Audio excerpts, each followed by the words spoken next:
ना सिर्फ मायावती बल्कि अखिलेश यादव ने भी पूरे मामले को लेकर ट्वीट किया है। अखिलेश यादव ने एक वीडियो भी ट्वीट किया और अपने ट्वीट में उन्होंने लिखा कि निघासन पुलिस थाना क्षेत्र में 2 दलित बहनों को अगवा करने के बाद उनकी हत्या, और उसके बाद पुलिस पर पिता का ये आरोप बेहद गंभीर है कि बिना पंचनामा और सहमति के ही उनका पोस्टमार्टम किया गया। लखीमपुर में किसानों के बाद अब दलितों की हत्या, हाथरस की बेटी हत्याकांड की जघन्य पुनरावृत्ति है। तो आपको बता दें कि उन्होंने इस घटना को हाथरस कांड से भी जोड़ा है।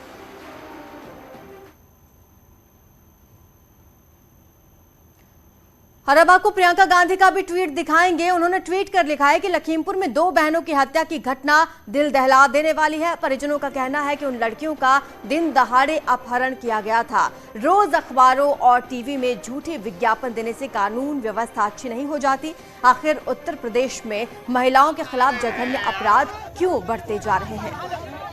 तो आपको बता दें कि तमाम विपक्षी दल हमलावर हैं। बैक टू बैक आपने 3 ट्वीट देखे हैं। प्रियंका गांधी, अखिलेश यादव और मायावती ने ट्वीट किए हैं। उत्तर प्रदेश की कानून व्यवस्था को लेकर उन्होंने सवाल उठाए हैं और अखिलेश यादव ने तो हाथरस कांड से जोड़कर इस पूरे मामले को देखा। आपको बता दें कि प्रियंका गांधी ने भी कहा कि महिलाओं के खिलाफ लगातार उत्तर प्रदेश में अपराध बढ़ रहे हैं। रोज अखबारों और टीवी में विज्ञापन देने से कुछ नहीं होता, ये प्रियंका गांधी का कहना है। कानून व्यवस्था का मुद्दा उठाया गया है और उधर इलाके में लगातार विवाद हो रहा है, हंगामा जमकर किया जा रहा है परिजनों द्वारा और ग्रामीणों के द्वारा। पहले पुलिस पर कार्रवाई ना करने के भी आरोप लगे, लेकिन अब अपडेट यह है कि पुलिस ने आरोपी को गिरफ्तार कर लिया है। छोटू नाम इस शख्स का बताया जा रहा है और दावा यह भी किया जा रहा है कि जो बाकी नामजद आरोपी हैं उन्हें भी गिरफ्तार कर लिया जाएगा। आपको बता दें लखीमपुर की एक घटना है जहां पर 2 दलित बहनों का पहले अपहरण किया गया बाइक सवारों द्वारा, उसके बाद रेप का आरोप है और रेप के बाद हत्या कर शव गन्ने के खेत में एक पेड़ से लटका दिए गए,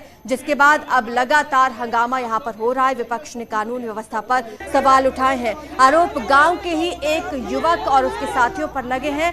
इस शख्स को हालांकि पुलिस ने गिरफ्तार कर लिया है और इससे लगातार पूछताछ की जा रही है। पुलिस हिरासत में है आरोपी छोटू और पॉक्सो एक्ट का भी जिक्र किया गया। बताया ये जा रहा है कि इनमें से एक नाबालिग थी और 10वीं और 7वीं कक्षा की छात्राएं बताई जा रही हैं ये, जिनके साथ ये पूरी वारदात को अंजाम दिया गया, जिनकी हत्या कर दी गई है। गांव के ही छोटू के खिलाफ केस दर्ज किया गया और पुलिस ने मुस्तैदी दिखाई, छोटू को गिरफ्तार कर लिया है। 3 अन्य लोगों का भी एफआईआर में नाम है, जिनकी अब पुलिस लगातार तलाश कर रही है। लेकिन विपक्ष अब हमलावर हो गया है उत्तर प्रदेश सरकार पर। लगातार इस बात का जिक्र किया जा रहा है कि कानून व्यवस्था यहाँ पर सही नहीं है और महिलाओं के खिलाफ अपराध बढ़े हैं। उधर समाजवादी पार्टी ने इस पूरे मामले को हाथरस कांड से भी जोड़कर देखा, साथ ही लखीमपुर के किसान कांड से भी जोड़कर इस मामले को देखा है। फिलहाल आरोपी पुलिस हिरासत में, उससे पूछताछ की जा रही है कि उसके साथी कहां फरार हुए हैं और लगातार पुलिस टीमें गठित की गई हैं। टीमें लगातार आरोपी की तलाश कर रही हैं।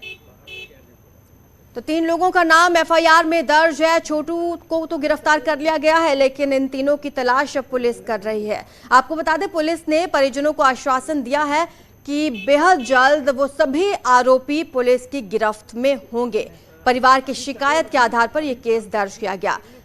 ये मामला लखीमपुर के ही एक गांव का है जहां पर एक मां के सामने ही उसकी 2 बेटियों को बाइक सवारों ने किडनैप कर लिया और उसके बाद इस पूरी वारदात को अंजाम दिया। ज्यादा जानकारी हमारे संवाददाता मनोज हमें देंगे। मनोज, कहां तक पहुंचा ये तलाशी अभियान? बाकी 3 लोगों का कुछ पता चल पाया अब तक? बिल्कुल, मैं बता देता हूँ लखीमपुर खीरी की जो निघासन के तमोलीपुरवा में 2 सगी बहनों के पेड़ पे संधि के साथ में शव लटकते मिले थे। उसके बाद परिजनों ने एक गांव के छोटू और 3 अन्य लोगों पर आरोप लगाया था कि वो घर से अगवा करके ले गए हैं। उसी तहरीर के आधार पर पुलिस ने पूछताछ के लिए छोटू और 3 अन्य आरोपियों को गिरफ्तार किया था।